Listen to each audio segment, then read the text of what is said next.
6 बजे करीब यहाँ पर लोग लाश देखे थे इसी गड्ढे में।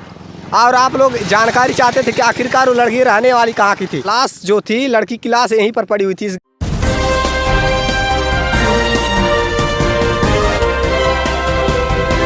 नमस्कार, मैं राजीव रंजन अभी मौजूद हूँ मैं गोरखपुर जिले के थाना पीपीगंज के अंतर्गत जासवल से सिसई जाने वाले मार्ग पर मौजूद हूँ। और यही सिसई बैराज के पहले कल यानी कि 11 तारीख को सोमवार को सुबह में लाश मिली थी। यहाँ पर सुबह में करीब 6 बजे करीब यहाँ पर लोग लाश देखे थे इसी गड्ढे में। और आप लोग जानकारी चाहते थे कि आखिरकार वो लड़की रहने वाली कहाँ की थी। लाश जो थी, लड़की की लाश यहीं पर पड़ी हुई थी इस गड्ढे में।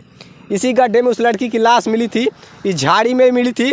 और लड़की के तन पर एक कमीज था और ऊपर नीचे लैगी था। और लड़की रहने वाली थी थाना शाहपुर के अंतर्गत की रहने वाली थी। लड़की की उम्र 20 वर्ष थी और वह गोल घर के एक साड़ी की दुकान पर कार्य करती थी। जैसा कि जानकारी मिली है कि ये लड़की रविवार के दिन कार्य के लिए उस साड़ी के दुकान पर जाने के लिए निकली थी और वो अपने दुकान पर भी नहीं पहुंची थी। और उसी रात उस लड़की के साथ इस प्रकार घटनाएं हो गई। उस लड़की की हत्या हुई और उसकी लाश यहाँ पर मिली थी। इस मामले में किसी से प्रेम संबंध की बात की जा रही है। हालांकि पुलिस ने 2 को हिरासत में ले ली है और इस मामले की जांच पड़ताल शुरू कर दी है। तो बता दें, ये शाहपुर इलाके के सिया कुआं बसारतपुर की रहने वाली लड़की थी, 20 वर्ष की उम्र थी। और एक प्रेम संबंध में आकर के हत्या हुआ है। जैसे कि जानकारी मिली है कि प्रेम संबंध के वजह से हत्या हुआ है। लड़की की लाश यहाँ पर आप लोगों ने देखा था कल। और बार बार आप लोगों ने जानकारी चाह रहा था कि मतलब आखिरकार ये लड़की कहाँ की रहने वाली थी।